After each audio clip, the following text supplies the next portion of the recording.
All right. Bazooka Hey, Joe Valtellini. What's up, man? How are you doing? I'm pretty excited, man. This is one of my first ones I'm doing. I've done it with more some international, but I'm happy to be speaking to Canadians. It's just nice to see you guys. Known you guys for so many years. You and Mr. Boots over there. Still upset he didn't do his hair for the nice meeting, but we'll let that one go. But man, I've seen you guys for so long. I've been hoping to come train with you guys in person one day soon, and yeah, this is just a good start for us. Yeah, yeah. Mark's still sparring all the time. I'm on the jiu-jitsu side. I'm grappling. I'm only good for holding pads. I'm only good for you to hit me. That's it. Okay. You I know. actually, I think I sparred with Mark how many years ago now? It was leading up to my title fight, man, at Siam. Yes, and for me, it was my prep for the Cosmo Alexander fight. I remember Yeah, doing training camp with you in that's Toronto. right. We had Simon Marcus, Matt Embry rocked my belt too, and we did a couple rounds. And Yeah. man, Rob I went in. Thomas was there. Yeah, yeah, and I went in the ring with that confidence. I could hang with you guys, so I was like, all right, here goes Cosmo. But yeah, that was good. Definitely amazing sparring with you. It was great. I remember your sneaky sweeps you got going on. Because I'm heavy on my lead leg a lot, and he kept sweeping my leg, annoying me. But all right, it was good. We got to do it again, man. Both retired this time now. Yes, that's it. Little For sure. different. So Joe, why don't you take us through like your history? I was reading. You got started in Taekwondo. Like, how did you get started in martial arts and why? So I was a martial artist since I was young, and it was martial arts films, that classic Jean-Claude Van Damme, Rocky Balboa story. Just loved watching them. I was obsessed with them. And at 4 years old, my dad just kind of wasn't really a martial artist, I would say, but he just wanted to be part of my life. So he started creating different training tools at home. So at the age of 4, I mean, our support beam at home was a punching bag, where we stored all our firewood. He used to work for Toronto Ambulance, and he would borrow things from the Toronto Ambulance to make training tools. So we had, at one point, I remember I'm 4 years old, we had some plastic tubing that Toronto Ambulance had, and my dad started tying my leg. We were doing kick training, so he was actually ahead of his time back in the day. But then he took me, he actually went to the local Taekwondo spot, and they said I had to come back when I was 7. 4 years old was too young. So went back at 7, and then just became obsessed with martial arts. I started competing young as soon as I was 7 in Taekwondo tournaments, and I was good. I just won everything. Patterns, sparring. And so they knew something was there, and black belt at 10 years old. By 14, I got my second degree black belt. And then 15, 16, a lot of people don't know, I actually stopped Taekwondo. It was getting boring, and I went to Brazilian Jiu-Jitsu. I saw that in your Wikipedia, and if Yeah. you didn't say anything, I was gonna ask. I'm like, man, I'm like, that's so cool. Like, I had no idea you did jujitsu. And it was original too. So back in the day, I think you would know Marco Costa. Yeah. He was teaching out of his Taekwondo gym. So me and those who are familiar with the mixed martial arts scene here, the father of my niece and nephew, who was my brother-in-law, is Richard Monkey Nangu. So from being really young, he kind of took me into jiu-jitsu. So I got to see that kind of world of the Justin Bruckmans, the Antonio Carvalhos, the Marco Costa generation. So I got to be around those guys. And so that was kind of my first look into, the professional and the Canadian MMA scene. So Monkey is your brother-in-law? Yeah, he's basically, I call him my brother-in-law. He was with my sister for many, many years, has 2 kids with my sister. Nice. And I mean, his son with my sister's in dental school, so he's 23. So I've known Monkey for many, many years. Wow, that's Yeah. that's cool too. That's something I had no idea about that either. Wow, what a small world. So I'm connected with the jiu-jitsu. That's my little connection to the jits world. And so you did Brazilian Jiu-Jitsu, and then like how did you find Muay Thai after that? So while I was going to university, I after high school I did health and physical education at U of T, and So I didn't come from, I didn't have all the resources financially. So I had to work a lot during my summer times during university to pay for school. So I I was working at a cemetery. I used to cut grass and do grounds maintenance at a big cemetery near my house. And one guy, I was 19 years old. This was at the end of first year university. I just turned 19 years old. And one of the guys there was kicking a tree. He was toughening his shins in the tree. And I was like, man, I saw Tom Pope do that in Bloodsport and kickboxer. You know what I mean? There's something here. I was like, what are you doing? So then from there, I kind of asked him. I talked about my Taekwondo. He talked about how he goes to a place called Ultimate Martial Arts with Paul Minhas. And I was like, oh, cool. I've always wanted to do it. I loved kickboxer. I loved the scene in Bloodsport where him and Paco go kick for kick. I was like, I want to do Muay Thai. So I came in here, and then from there, I got to meet guys like Gary Goodridge and some of the other, good fighters that came out of Ultimate Martial Arts, and then I was hooked. So 19 years old, I started kickboxing. I think 2 years after, I was already a second-degree black belt, and then I took my first fight with Camtow at the time, which I think was one of the only organizations. And I even think Mark had the belt that I had too, right? We had the 168. Yeah, I still got it. Yeah, a little crappy one. And I always tell people that belt, whoever owned that belt did something really good in martial arts. I mean, you have Zubair, yourself, Alex Ricci, Shane Campbell, and myself. All 5 of us had the 168-pound Camtow title and all went on to have great careers. Wow, that's incredible, and those are some names. Yeah. To think about the Canadian side of kickboxing and martial arts, like, man, those it's kind of sad to me because I kind of been reflecting on where kickboxing has been going, especially in Canada. And if you think, man, even 5 years ago, you think about the highest level of kickboxing from Canada. You had myself being the first Canadian world champion with Glory, Gabriel Varga ended up becoming a champion. Then you had Simon Marcus come along. You have Rob Thomas come in and do some awesome things. Josh Johnsey did incredible things. Matt Embry came in, ended up, fighting for a world title against Van Roosmalen. And so 5 years ago, we had almost 5 or 6 Canadians who were all ranked in the top 5 in the world. And today, I think we only have one, and that's being left on Josh Johnsey. And he's out in Vancouver. So we need a lot more Ontario talent. I think too many are going into MMA these days. We need to keep some back for us. Can I say something? Yeah, you can just put your question in the side there, buddy. You can put your question in the side in the chat. Yeah, so Joe, I just want to touch back. Coach Paul Minhas, I know Paul pretty well, and but I feel like he is like one of the most underrated coaches. And I think it's because of his character. He's such a sweet, humble guy, amazing human being.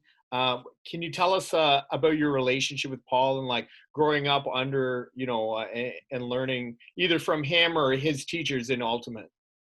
Yeah, well, I mean, Paul was we had that connection right off the start. And I knew, like, when everyone now knows how good he is when people talk about him, but I kind of knew that early. It gave me that confidence.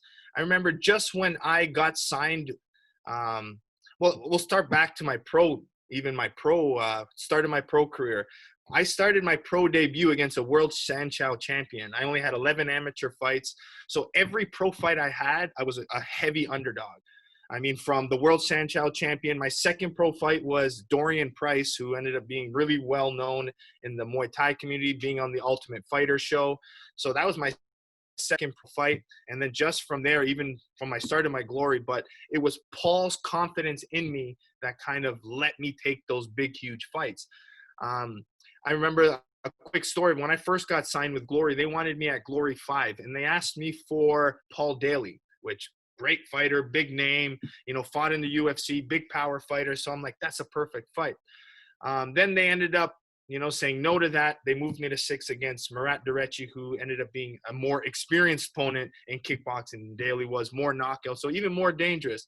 But the first thing I did was I looked at Paul, and I remember us training, and I said, do you think I can beat him? And he goes, yeah, of course. And I said, all right, sign it. Boom, done. Just like that. As soon as Paul told me that I could beat him, it was enough confidence for me to know that I do it. And that's all I really needed, is if he believed in me, I could do it. So it was very special to have him in my corner. And you should have seen the master he is. Like most people that you train, yeah, just 1, 2, 3, throw a low kick. We've talked about so many different variations of low kicks, how to set them up, the timing. And like you said, I think Paul's came from very old school, He has that old school mentality where everything is like, the knowledge is kept with us, He didn't want to kind of overly share things, which was the old philosophy, right? I mean, the old times, we never shared anything with other gyms. I barely, the times I met Mark and I sparred with him, even at Siam, that was maybe 2 times in my whole career that I ever sparred basically outside of my gym. We kept everything really close. But I think now times have changed. And I think with social media, YouTube, I think just the opportunity now to share our knowledge is so big. And I'm kind of taking the opposite approach. I'm kind of sharing everything with my YouTube channel, giving it out, because ultimately it's not the information. I feel I can give you all the info, but it's what makes it special and is me. You need me, you need my eyes, you need my timing, my voice. So there's more to it than just watching a video and learning. So they still need that special connection with your coach. But still, the YouTube channel is going well, and I hope everyone's watching it. Yeah, I was checking that out actually before you got on. It's pretty amazing. Got a lot of subscribers too. I think like over 42,000 or something like that. I need more. I need 100. I need that plaque that you get at 100,000. That's my goal this year. That's the goal. So you start training Muay Thai with Paul, get signed to Glory. Can you take us through like the road to the championship? It was a welterweight, right? Welterweight championship? Yeah. So same weight as you would in MMA. So 170 pounds. I actually started at 165 in my pro career, but Glory uses the same weight classes as MMA. So we do 155, I think it's 154, and then 170. So I actually took my first fight at 165. They did a catch weight. And yeah, they signed me for 2 fights. And I knew when they signed me to Turkey, I was fighting a Turkish fighter who is in his hometown. So I knew I was there to lose. Let's be honest. But again, talking about Paul, I had that confidence in myself to go out there and do it. And just that spectacularness. I mean, they told me right away in the pre-fighter interview, I was like, yeah, I think I'm going to finish him with low kicks. And they laughed. Stephen Quadros, Boss Rudin was like, you know what, like maybe don't go with the low kicks. These guys have been training so long. I don't think you'll be able to finish him. So I kind of took that as a little challenge. And I went out there and I just, excuse my language, there's some younger, sorry, Stefano, you look young. But yeah, I beat the shit out of him. And I really put a beating on him. And he just, from then on, they just kept giving me bigger fights. And they would offer me people, and I kind of declined fights because I wanted bigger, better fights. The second fight, they moved me to New York, which I started my pro career in New York. I fought under Friday Night Fights. I think I fought 7 fights with Friday Night Fights. So I had a good following in New York, so it was perfect to have me in New York. And I fought a heavy boxer, Francois Ambang, and that's when I really got known for the low kicks. I finished him in the 3rd round with low kicks.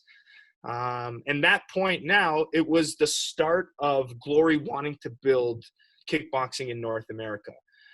So what happened from there, from Glory 9, Glory 11 came up, and it was Chicago. And they wanted to put the biggest show they had possible. So they put on an 8-man heavyweight tournament. So you got to think, remember, I'm just a little kid from Scarborough. We got no professional fighting here. I just fought in, Istanbul, where I got to like sit beside Gökhan Saki and see all these guys. I'm intimidated. I don't know what's going on. No one knows who I am. No one's ever heard of me. And then they put a heavyweight tournament. So that tournament had Rico Verhoeven, where he just at that point started his undefeated streak. Gökhan Saki, Daniel Gita, I think, and that Nathan Corbett was on it. Tyrone Spong was all on that same card. And they put me as the co-main event. They said they wanted to showcase very technical boxing North American audience. And at that time, I was the best fighter out of North America. So for them putting me on, a co-main event spot on a huge card like that was something that just was like, damn, I must have, did something good here. And then winning there, I fought that fight, Kareem Gaji. That was my 11th professional fight. That was his 100th professional fight. Whoa. So, yeah, I fought him on his 100th professional fight, and I went in with 11 fights, and I only had 11 amateur fights. All Camtel, all gear. So think about that. I fought 11 amateur fights. 8 of them had a chest protector headgear. So the first time I went pro was the first time I fought with no shin guards and no headgear. So 11 fights later, I'm fighting someone with 100 professional fights. So once I look back at it, I was like, wow, you're stupid. But, I mean, it worked out at that moment. I just didn't care. But, yeah, I came in and they told me just before that event, they're like, we're going to do the welterweight tournament in Tokyo, Japan. But the problem is Glory's worked on a point system. So I needed a knockout to get enough points to put me as number 4 in the world at that time. And I believe Gaji was at 4. So I needed the knockout to give me the points to get me to go to Tokyo. And third round, 10 seconds left. I mean, I was winning the fight, but I needed the finish. And I kind of caught him with a right hand. I dropped him, threw a spinning back fist, almost dropped him again. And then with 10 seconds left, I kind of just threw a crazy barrage, caught him with a head kick. And then the ref stops the fight with 10 seconds left. And I just remember being like, I'm going to Japan. And that, to me, was the ultimate dream for me because Paul used to train Gary Goodridge here. So I used to see Gary come in. He used to roll up with his Escalade. He used to come in with his big gold chain and take it off before training. Then I'd hear stories about him in Japan all the time. I was like, man, I got to go to Japan. I can't be hearing these stories about all the fun, the money, the girls. So I had to go there. So that became the ultimate dream and goal. So to know that I was going there to fight for, potentially it was $100,000 US and a chance to win the Glory belt. That was just the dream come true. And then I had to work hard right away. And then my first fight in that tournament, they gave me one of the scariest fights of my life. They put me against Raymond Daniels. For those who watch Raymond Daniels, he's one of the best all-time point karate fighters. He is the best all-time. Like he's known as the best point karate fighter of all time. His ability to blitz, hit, and get out is better than anyone. Like it's just ridiculous. He fought 2 times ago. He just knocks everyone out with spin kicks. Now he's with Bellator, just knocking people out. He did like a 360 punch knockouts. He did touch knock, back kick knockouts. So I was scared to be part of that highlight reel. That's the last thing I ever want to be, is knocked out with a spinning hook kick. Punch me, kick me in the head, okay, but a spinning back kick is the number one thing you don't want to get beat with. And it was terrifying. So we put together a wicked game plan of pressure, of using my shell, keeping him against the rope, lateral track, chopping his legs. And that fight actually ended up being one of the kind of go-to fights to watch now when someone fights like a Wonder Boy Thompson, or they fight Raymond Daniels, because now it was like the old school fight when Rick Rufus fought the Thai fighter. They talk about that fight of introducing low kicks, and we haven't really seen good low kicks for many years before I came. It's kind of like what was the old school low kicks where everybody was using them at the time, and then everybody stopped using them, and now I kind of brought them back in kickboxing. I want to say the only other person that I give credit to with good solid low kicks has to be Liam Harrison. Good finisher, attacks the legs relentlessly. So yeah, that fight with Raymond Daniels, I just chopped away on his legs, and then I ended up catching him with a head kick to knock him out. And when I fought him, he was 24-0. I mean, just unbeatable. Still to this day, he only has 2 losses. He ended up becoming the Bellator champion as well, but he only has 2 losses, and it was myself and Nikki Holtzkin. So it takes someone really durable and hard-headed to fight him. And then the fun part was after that, they it was a long walk. It was a huge arena in Japan. So it took me literally, I want to say 10, 15 minutes to walk to the back room. They changed my gloves, and because I had to change corners. The fight before me ended up finishing early, and I had to go back. So basically, I walked back. They changed my gloves. They didn't give me enough time to go to the washroom. So what happened is tied up the gloves, and I headed out back again. And guess who I had to fight? The #1 ranked fighter in the world, Nikki Holtzkin. So I had 20 minutes between fighting the #1 ranked point karate fighter of all time. 20 minutes later, they're giving me Nikki Holtzkin. So that was one of the tough things mentally. But the game plan for Holtzkin was supposed to work of pressure. I mean, but the style didn't work. We went to war and ended up losing 10 seconds left in the fight. But in one night, that was probably the most memorable. I went from knocking out one of the knockouts of the year that year, and I got the fight of the year with Nikki Holtzkin. All in 1 hour, I got 2 kind of awards in 1 year. Probably took away at least 10 years of my life, but it was a good 10. It was a good night and a good hour. Wow. That's incredible. Yeah. So again, to finish the long story, that set me up to fight for the world title after. And that was Los Angeles Glory 17. And yeah, I went to war with Mark DeBont, rest in peace. He ended up passing away. No one really knows how. He was found dead in Holland. So we don't know. He's a young guy, and it's still a mystery. So rest in peace, Mark DeBont. But yeah, we went to war, man. I knocked him down in the 3rd round with one of my favorite combinations. Beautiful combination, head kick, knock him down. He gets up to like the Undertaker. I still don't know how he got up. Literally, if you watch it, he hits back, his eyes back. He gets up, shakes his head, and I'm just like, here we go again. And then he knocked me down in the 4th. And then like I was all rocked in that whole fight. And then 5th round, it was me surviving. But I beat him up enough in the first 3 rounds to take the fight. Wow. So you win. How do you feel after? I think the emotion was huge, but at that point is when I started with the headaches and the concussions, right? So I didn't have time to really enjoy the over celebrating because that knockdown was a pretty bad one for me. And that was, ended up being my last fight of my career after winning that world title. Yeah.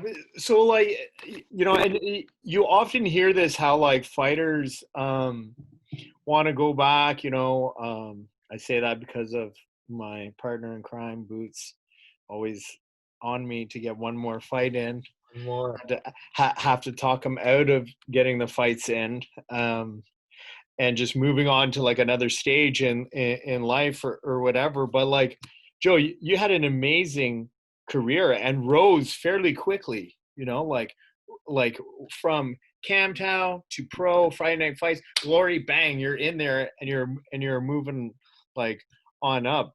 How was it moving on to like a different stage in your life?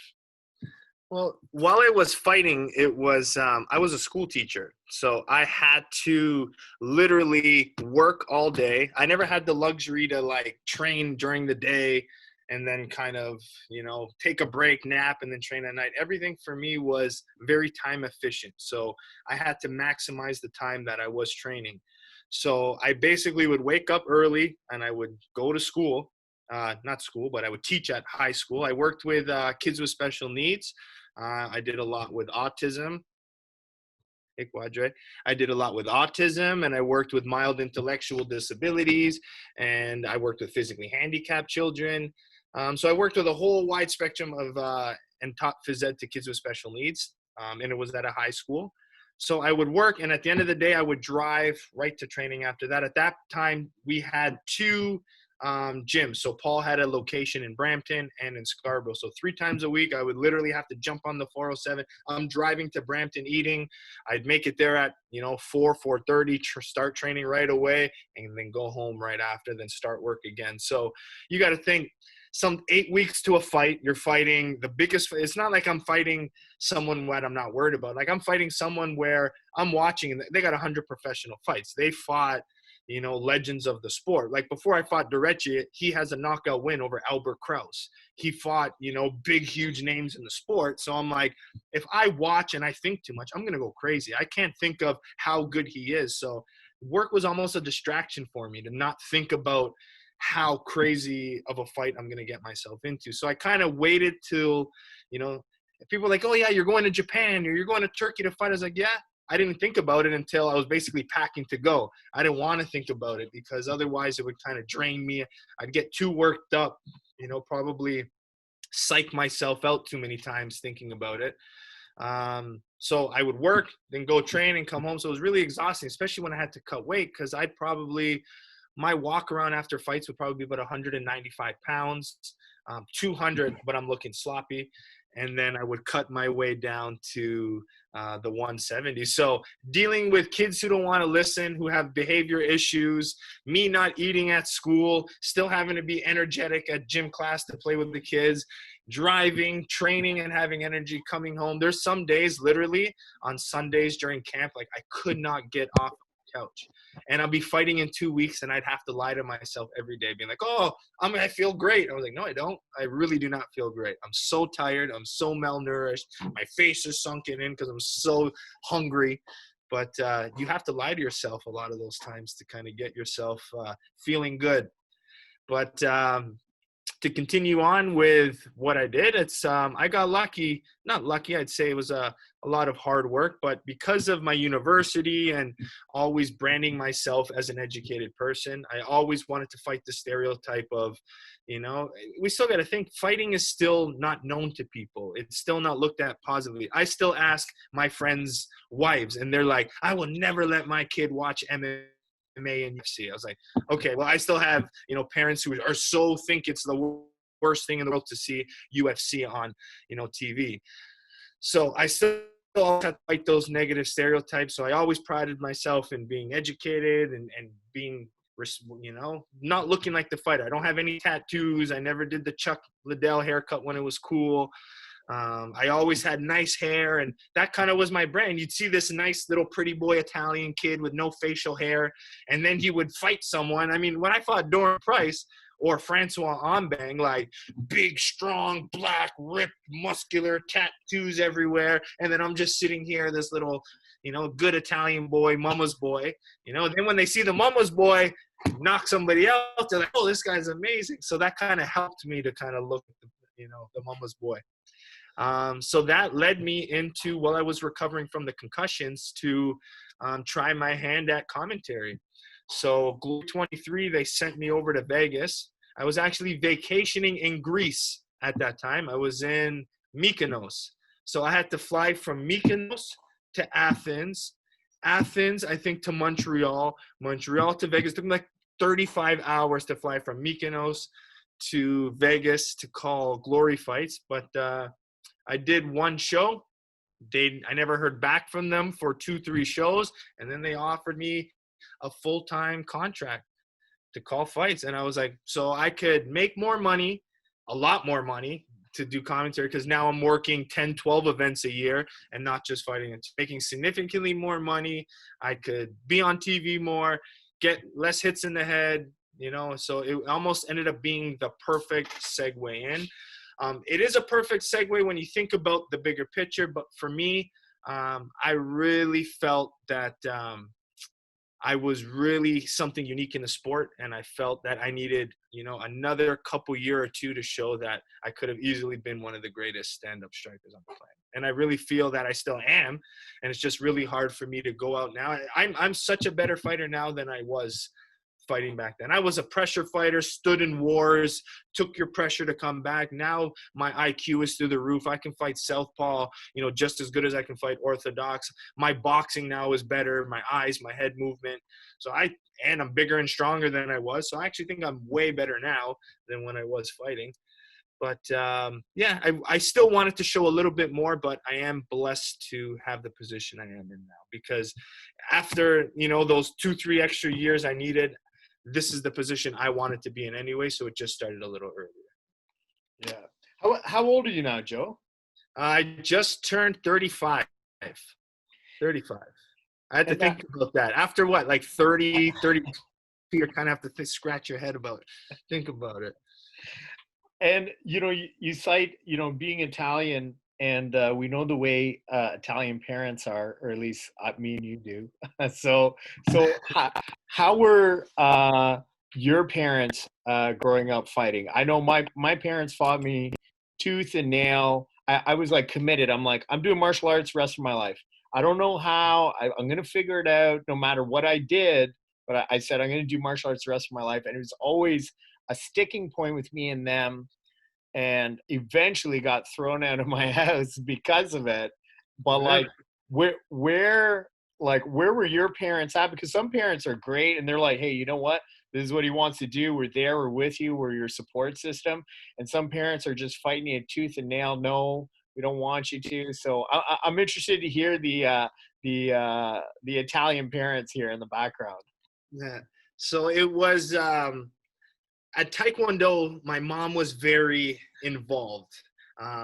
Because it was me and my sister, she would always help us. And I had very supportive parents. So, I mean, the support of my father and my mother were, I mean, as much as you can give. From my mom, I mean, we didn't grow up with lots of finances. So to know that my dad had to, we had me and 3 older sisters. So not only am I Italian, I'm the youngest of all girls, so I get the benefit of that as well. So it was more of basically the time my parents came to me, I got the freedom to do everything I kind of wanted to. But the one thing my mom couldn't handle was the fighting. So it was my last Taekwondo tournament. I was 15 years old, I think 14 or 15. And I was in against another, like a guy who was pretty good. So at that time, they're just in big gymnasiums. They're not like big sports things, but they're in gymnasiums. And when you're 14 and you hear your gym chanting, go, Joe, go, Joe. And then the other team's cheering for his, it kind of got elevated and heated. And he kept hitting me after the ref said stop. So I got frustrated. And then I kept getting pissed off. So I started getting heated. So he hit me again. And remember, at that time, I started Brazilian Jiu-Jitsu. So my first instinct was, boom, I shot for a double leg. I took him for a nice double leg, slammed him down, and I just started ground and pounding on the ground. And all of a sudden, my mom from the stands was freaking out, I guess all the commotions. But after that, she looked and she goes, the look in your eye was that you wanted to kill that boy. And she said, I will never watch you fight again. And she stuck to her word since I was 15 years old, never again. So fast forward now, I'm maybe 21, and I got signed to fight. It was, I guess, who was putting on? I guess Chris Q and Jeff Harrison were putting on the show I was on. It was in Hastings. And my first Camtow fight. And so I told my dad the truth, that it was my first amateur fight, but we told my mom it was a demo fight, and it was just like a demonstration. We didn't even call it a fight. We called it a demonstration. So came back with a black eye, and my mom didn't. At that time, my mom would still make my lunch every day. That's what Italian mothers do. She didn't talk to me. She didn't make my lunch anymore. Me and my dad had to defend for ourselves for a couple weeks until she got over it. But it was the line. I'm honest. I went to her and I said, listen, I love you. I respect you. You mean everything to me, but this is what I'm going to do. And you can either be part of it and celebrate it with me, or you're always going to have to be on the side. And she kind of realized that this was my love and passion. So then she was able to accept it, but not watch it. So she'd watch my fights in a different room, and then I'd have to call her to make sure I'm okay. Once she knew I was okay, then she would watch it, So that was mom watching. And it was the cutest thing in the world ever. Was one day she kind of broke down crying. And because she felt like her not coming to the events meant that she wasn't supported. And she kind of broke down, got upset. I was like, Mom, you do my laundry. I literally would come home, just drop my wet clothes on the floor and all my Tupperware, because she would be my nutritionist. She'd be my laundry lady. She would do everything for me. I could not have worked full time and had a professional fighting career without her. So she was a huge part. And she didn't feel that at one point, but she was a massive, massive, massive part, even though she wasn't there. And it was the best thing ever. I took her to her first Glory event in Chicago. I think it was end of beginning of this year, or was it last year? I took her to her first Glory event, but this time she got to see me commentate. So this time in a suit, this time yapping my mouth off, but it was still so cool to see her and like the whole environment that she had to miss. Now she's okay with watching other people's kids get beat up. As long as it's not me, she's good. So if you guys want to get beat up, she'll watch it all day, but just not me. Don't hit me. So at what point do you go from like, you go to Glory, commentator, and then when did you get your gym? So it was, we opened up Bazooka Kickboxing in 2015. So right after my career, I jumped onto the commentary. And while I was doing commentary, I was still working as a high school teacher. And then the opportunity came to open up Bazooka Kickboxing. So at one point, I was school teaching, commentating, and running a gym.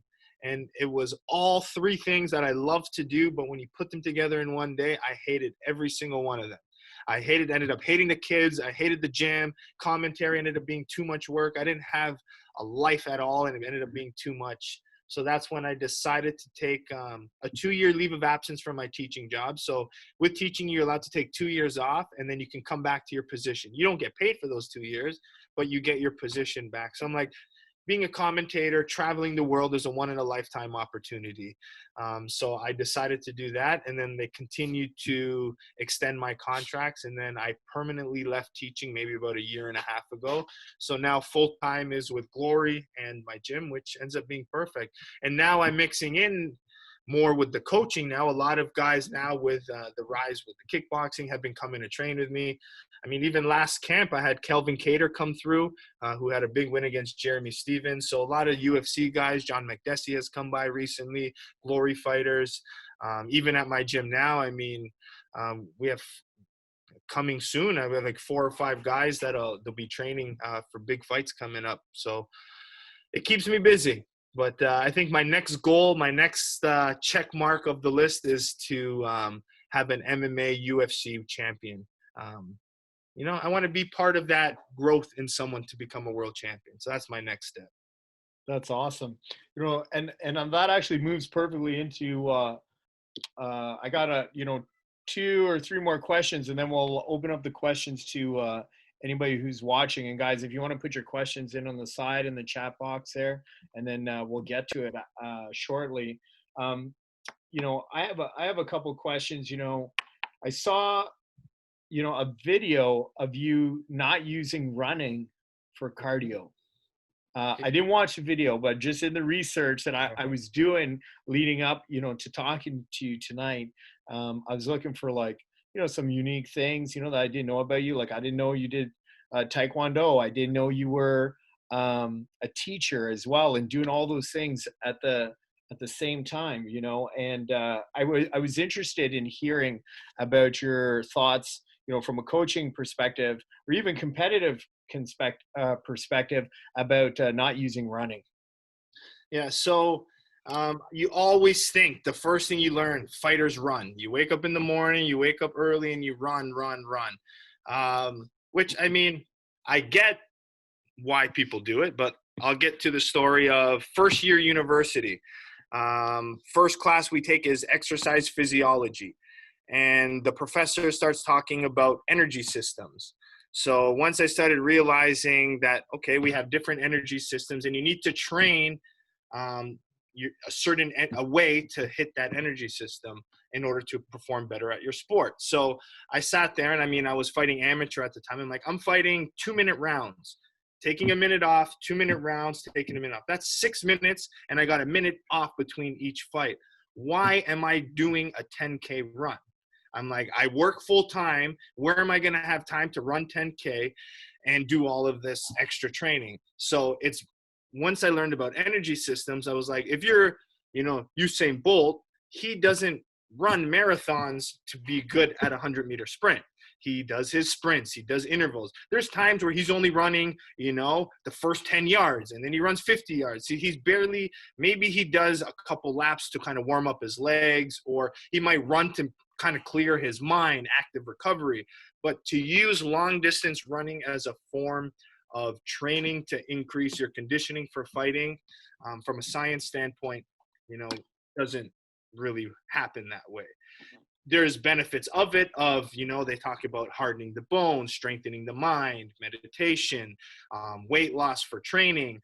Those are all benefits to it. And at the end of the day, if you believe anything works and you wholeheartedly believe it, it's going to work. So if that's your philosophy, but from a science standpoint, energy systems, you have to kind of train within that energy system. And I think a lot more people are understanding that now, because even with the UFC now, they have something called Pro Force One, I believe it is now, where every morning UFC fighters, and you can rent the service or buy the service, you wear a heart rate monitor in the morning. And what it does is it takes your heart rate variability, so you know when you're starting to get overtrained or not. So by having these scientific tools, you know when to cut it down or not. But if you're doing 10K runs, the amount of wear and tear it's putting on your body, and if it's not helping me peak and to be able to fight harder, it didn't make sense. If I had the luxury of training full time, would I add longer distant runs? Maybe, because I have the time now. But most people who are fighting in a full career don't work. They have a job and a fight career. So it's really hard to add these long distance runs.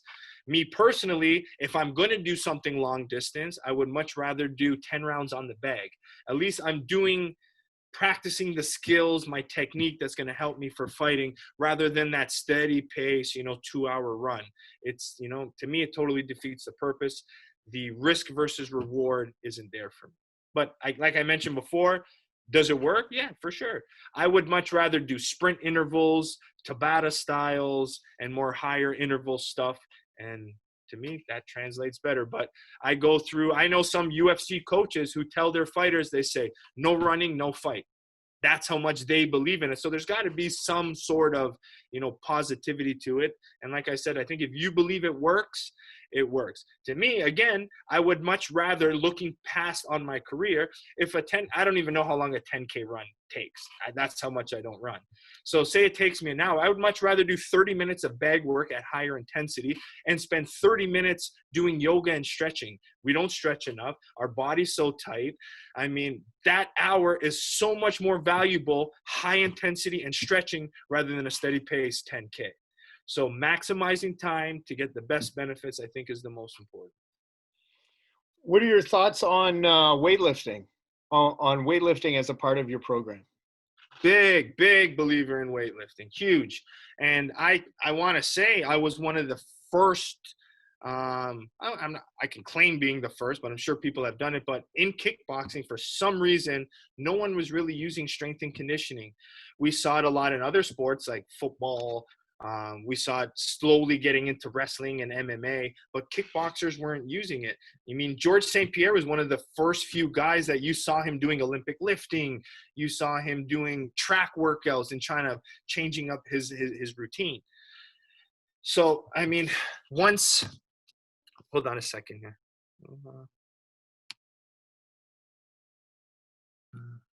Weightlifting. There, sorry. Can you hear me still, Nick? Yeah, I can hear you good. Okay. So what was happening was with the weightlifting, I was the first one to do it. So I kind of used my weightlifting as a form of, what's the word I'm looking for? To kind of give me confidence in the ring, knowing that I could squat, 400 pounds and deadlift 400 pounds. Looking at my opponent's legs, I would look at him like, he's weak, he's strong. I knew power from health and physical education and strength and conditioning. Power came from the legs. It came from generating from the hips, pushing off the ground. So me knowing, that I was stronger than my opponents, let me fight harder. Like, you might be more technical, but I know that I'm stronger, I'm more durable, and I can hit harder than you. So that kind of gave me confidence. But I would do, outside of camp, strength and conditioning 3 days a week. During camp, I would do 2. And for those who want to implement strength and conditioning, I highly recommend looking up the word periodization. With periodization, you can't just lift the same way throughout your whole camp.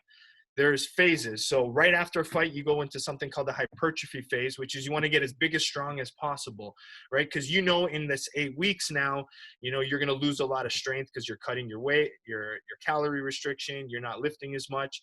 So then you start focusing more on power. Then you get close to camp in your explosive phase. So you kind of periodize so you can peak on fight day. So you have to use strength training properly. So I highly recommend, if you're so new to training, at least hire someone at first to kind of teach you the basic lifts. If you've never deadlifted, don't put on heavy weights and start deadlifting and squatting, So there's a way and progression. But I've been weight training my entire life.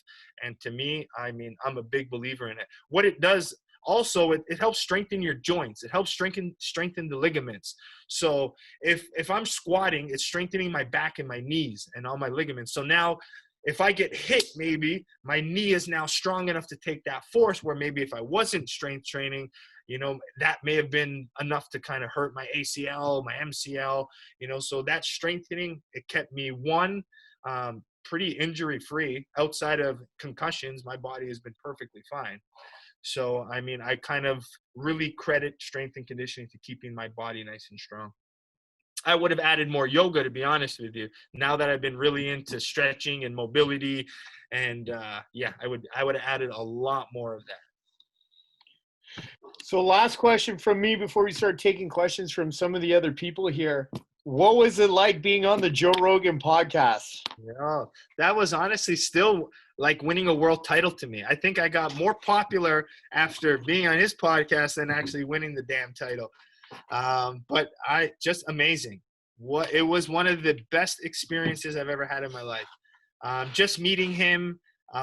He actually was at my fight at Glory 17, which was cool. So he watched me fight. That's where I met him. And then from there, we connected and still continued to be friends. And I'm hoping to go on soon after this, hopefully quarantine ends. But it was honestly just one of the best conversationalists. 3 hours was the quickest 3 hours of my life. Just having that conversation and just being a fan of his and seeing what he's done. And that's my goal now. I need to be that Joe Rogan of Glory Kickboxing. We need the Bazooka Joe podcast. That's it. It's coming. We'll do something. We're getting something. All right, so we're gonna open it up. Mark has 2 questions here, and then I have some questions in the chat here. Mark, you want to go ahead? Awesome, Joe. It's a pleasure finally getting to catch up with you. I've been wanting to get you up to Ottawa for a seminar. It would be great, and finish up maybe with some training and maybe some range time too. Yeah, hell yeah. You've been shooting or what? You've been off shooting for a bit? Yeah, a little bit. I'm a rookie though. So I'm just sad I got to give up my AR-15 now. Yeah, that's terrible. So I got 2 questions for you. Just 2 questions for fighting and 1 for the commentating side of things. So the first thing is your Raymond Daniels fight is amazing, and it's funny you stole the words out of my mouth. Like that was like the black and white, Muay Thai guy versus karate guy, showing the effectiveness of the low kick. And that's something I always refer to all my students. And then in that fight, like you're saying, the pressure fight, you had that tight shell, chopping the leg, you're saving the high kick, which is something I tell a lot of my fighters is like, don't go with the high kick right away, build it up. And then with fighting Raymond Daniels, like you brushed up on it, that you didn't have much time after the fight, but did he touch you at all? Did he hurt you at all? Because a lot of his shots and attacks, like now we see him and I see him, he's got crazy highlight. We never want to be as fighters a highlight loser, right? So did he touch you at all during that fight? Like you seemed like you're in that tank kind of mode and that shell and nothing fazed you. Yeah, during the fight, I was literally just bulldozing because I know I had to stay tight. But he blitzed a few shots, and after that fight, he actually gave me 2 black eyes. So 2 of his blitzing crosses landed. But what hurt me the most was he threw 2 lunging knees. I didn't expect him to knee, really, because of the karate style. I thought it was more punch to kick. But he threw these lunges knees, and he landed 2 on me that kind of hurt my sternum. I'm pretty sure my xiphoid process there is a little bit bent down now. But he landed 2 of them, which kind of winded me a little bit. But those were the only 2. I was able to walk through them. But I really felt the difference when I fought Holtzkin, though. I felt that my low kicks lost a little bit of energy. I mean, that fight before him, I don't even know how many low kicks I threw. Probably threw 100 in that fight. Who knows? And then to fight Holtzkin, I didn't recover enough. So I felt like I could have done more damage on his legs. And they were hurting him. If you watch that Holtzkin fight, he was turning southpaw a lot because he wasn't liking them too much. So if I think I had full power, I think I would have screwed him up some more. That was a beautiful clinic. My next question is, you touched a bit on like, I'm not sure if you ever, because you were walking around 190, you cut to 170. So how much, I'm asking more on the concussion side of question. How much did you cut a lot of water? I used to cut like 15, 16 pounds of water, just in water. And I felt that on some of the fights, obviously the brain is wrapped in water, and that's that protective layer. Did you think, concussions are so hard, there's not a lot of studying on it and stuff like that. And did you cut a lot of water weight, and do you kind of attribute kind of like your injuries upstairs to the water weight, or was it just a punch? I think I think it was just not knowing about concussions, to be honest. And it sounds so weird to say, but when I was playing American football, so when I was in university, I played at UFT, and we sucked, okay? I was the kicker and punter, so you think I'm not getting hit, but because we sucked, I had to get into some action.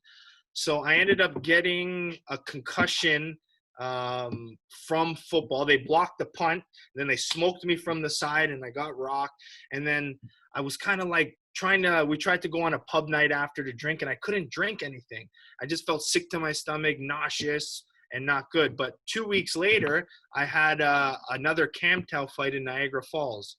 And my opponent backed out, so they put in someone else. And it was a big, tall, strong guy, and that was my third amateur fight.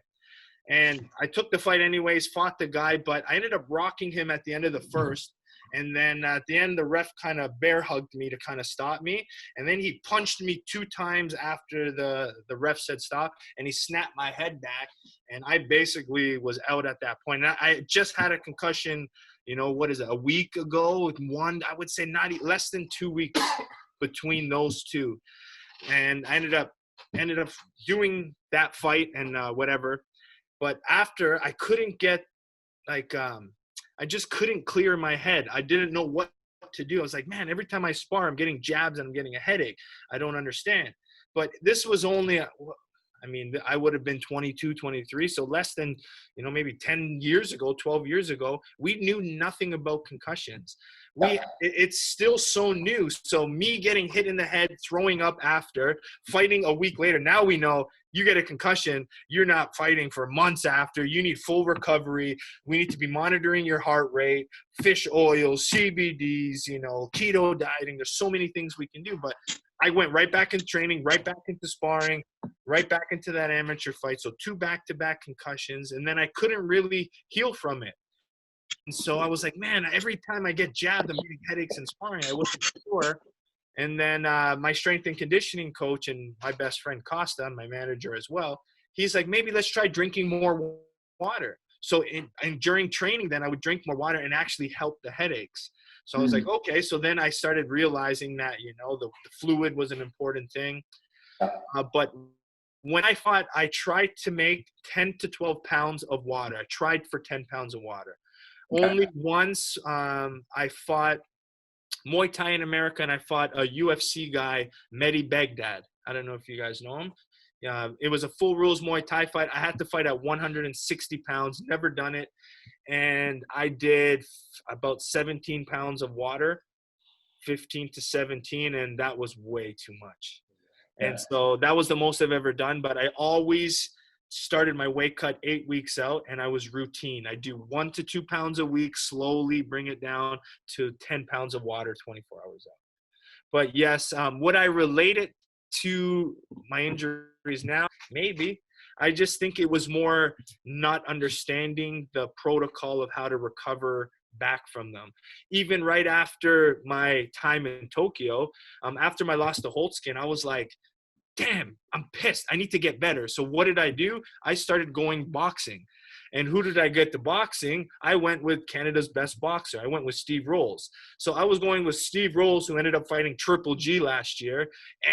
Almost once a week, I'm sparring with Steve Rolls, taking headshots after, and then so I just think not knowing proper recovery time and understanding what a concussion is, I think it all accumulated to it. And to be honest, one of the main reasons I've decided to kind of step away from the sport was seeing guys like someone who got me into the sport, Gary Goodridge, seeing where he got me into it, but seeing where the end point is sometimes, it really scared me. Because I'm a very family-oriented guy, that's what kind of took me away from wanting to. But I think now as a coach, that's one of the best things. Me living through that, you should see, and I'm on such concussion protocol with the guys, with fluids, on different types of dieting, even to the point where after my guys' fights, I'm encouraging them to do, low fat, high fat dieting, low carbs, high fish oils, get the fats in. I'm doing so many different types of protocols to make sure everyone's safe, because I feel as a coach now, we need to find a way to do what we love and keep our friends and our members safe.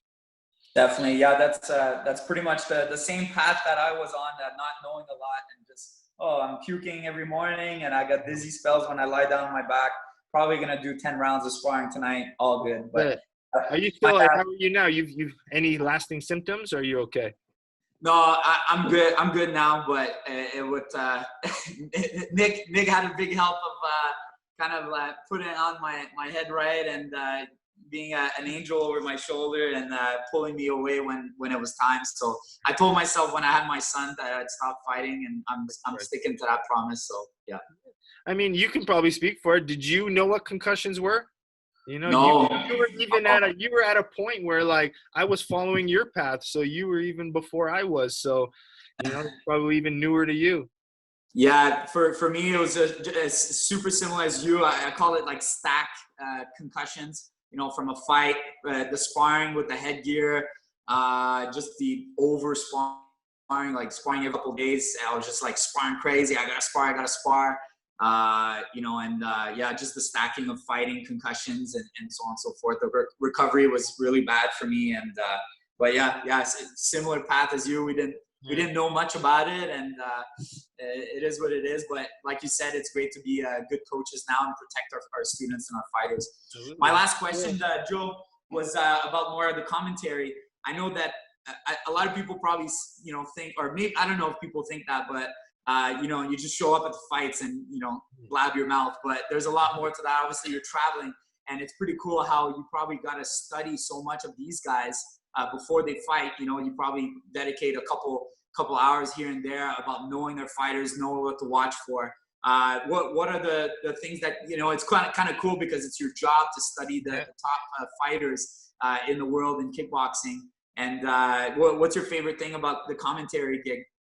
Well, I think it helps me as a martial artist, because like you said, I'm studying and I'm learning from all of these guys. But the most valuable part of all of the commentary is hanging out at the hotel. We have nowhere to go, and you're in a different country, so you end up sitting and having dinner. So I have become closest friends with guys like Cor Hemmers, who is the stepfather of Ramon Deckers. I sit there, he is talk and hang out all day. I have hours conversations with Big Mike, the coach of Badr Hari, Gokensai. We have beers nonstop all the time. Nikki Hemmers, every highest level coach I've had dinner, conversations, drinks with, and just sharing knowledge. And it's just been one of the coolest things ever for me. But commentary is hard. I'm telling you, it is difficult. And the hardest part, I think, of commentary is calling the fights ends up being easy because it's natural. But it's when all of a sudden they're the opens where they're like, all the lights come on now. Like, so the example of Rico versus Badr Hari, okay? The last fight, there was 37,000 people, watching that fight. And all of a sudden, the lights come on, and all of a sudden it's me. I have to say something in front of 37,000 people in an audience. So, I would much rather fight 5 times tonight than have to sit there and give a speech in front of 37,000 people, So I Yeah. think that to me is the challenge to be able to present. But there's so much more to the way you talk. You realize as a martial artist, when we talk about something, we say the same words: pressure, distance, pressure, distance. So learning to change up your vocabulary to make it interesting, not repeat the same words, to project your voice. When you see a knockdown now, you can't be like, oh, wow, that's a great knockout. You have to get excited. You have to be motivated. So like, I'm more of like a pretty chill kind of guy. I don't get too excited. I mean, I'm pretty, even minded, but when I work with someone like Todd Grisham, who's, oh my God, yapper, WWE, UFC, boxing. So he hits those knockdowns at a high. So my job now is to match that. If he goes high, oh my God, and then I go, yeah, that was good. It doesn't match. So matching the personality, that's been one of the toughest parts for me. But I love it, man. Thank you so much, Joe, for coming on. That's awesome. Appreciate it, man. We're going to see each other in person soon. I can't wait. You too, buddy. Joe, one last question just before we wrap it up here is, you're talking about the sparring, okay? And you'll hear a ton of different coaches say different things, hard sparring, technical sparring. It's, in Thailand, like you see some gyms, or majority of gyms, or at least the gyms I've seen or I've been fortunate enough to train at, is like they have a more technical, softer, saving their body for the ring. Like, what are your thoughts on the hard sparring, technical sparring, and just sparring in general? I am a big believer in sparring. I think we do need to spar, but I think it's the right sparring. Okay. I just think you can't just classify sparring in as one definition, right? There's so many ways to be able to spar and to do it safely. We do one hard sparring a week, like on a Saturday, but it's everybody we know. So it's not like it's someone new that I don't know. It's because when you bring in someone new, the tension is there, but it's all the main guys. We know each other. But the main rule is in hard sparring is don't knock the person out. We don't need to hit the head hard. To the body and the legs, we go at it. I mean, that's what we call hard sparring. Light to the head, hard body and legs. But I mean, I think you should be able to spar every day. I mean, you can play touch spar, games, timing. You need that feeling in order to get better. So I think where I've done a lot more of like modified drilling, where I kind of put more situations. I'll be like, okay, we're going to play punches versus kick now. One person only punch, the other person only kick. So one, you can work on a certain aspect to improve on, where it's more controlled and more safe and less wild. But I've realized I have pulled back from it, but I've realized how important it is. I mean, as much as we don't want to, I think it's needed. I just think we have to change the way we do it. I mean, even on it's just tough, man. Like, I've been on Twitter and I've been on back and forth a couple years ago with Paulie Malignaggi, because he feels that you need the hardest sparring ever. And I kind of called him out on Twitter and we kind of went back and forth. But like, it's ridiculous. I mean, I think boxers are the worst with it. They go way too hard. But I think you need the sparring. You need the timing. Like, you can ask anyone watching, sparring is probably their favorite thing. It's what we like to do. I've been doing martial arts since I was 4. I still speed on Saturday mornings to get to the gym because I know it's sparring day. That's how much I love it. I need it in my life. It's not that I need to spar in my life. So the timing, the drills, I think there's a way to do it properly. But hard sparring, I mean, I don't even know if I would ever say we go ever fully out. Even if there's fights coming, why do we need to hit the head hard? I don't believe in hitting the head hard at all. I mean, I can spar you and I can hit you where you would think that, man, if I didn't put my hand there, that would have hurt. So it's learning that control and who to go with. And especially for me, I'm just not going to spar with anybody now. I need to know a level of control, a level of discipline and that kind of thing. But I still think we need it. I do limit it in my gym to people getting to the sparring level now. They have to kind of go through a whole beginning program, do a test, and then I do a lot of drills in my intermediate class before they even get to full level sparring. So, and I teach a lot of defense, but it is hard for me. It's going to be a big challenge. I leave, especially when someone in my class or one of my fighters comes up to me and says, got a concussion. Literally, my heart breaks every single time. I kind of treat it like it's the worst thing in the world because I feel that they got to take it so seriously, knowing how bad it is. So I go through those phases, right, where one day, like, I'll go, my team will fight and they'll lose. I'll be like, we need more hard sparring. None of this soft stuff no more. We got to get tough again, old school. And then we'll start going old school for a bit. I'm being like, okay, let's remember the real goal is longevity in life and becoming better martial artists. So I'm torn in different directions. So for guys who want to fight professionally, I'll let them go a little bit harder. Those who it sounds weird to say, and I've had 2 students come in, okay? And I'll give the example of one of them is university bound. The other one is getting in trouble, getting into fights on the streets, getting into problems, getting kicked out of school and suspended. One of them needs martial arts. The other one, both need martial arts, but do both of them need the hard sparring is now where I think, where one, I'm trying to guide the university. I'm like, you get a concussion. It means, you might not be able to read. You can't look at light. Then we might have to take time off of school. Like, let's be smart. The other student now has a different path in life. It's sad to say sometimes, but he needs that physical outlet. Instead of getting in fights on the streets, we need to harness that energy into something a little bit more positive through martial arts. So I kind of try to steer people away from it if they don't need to.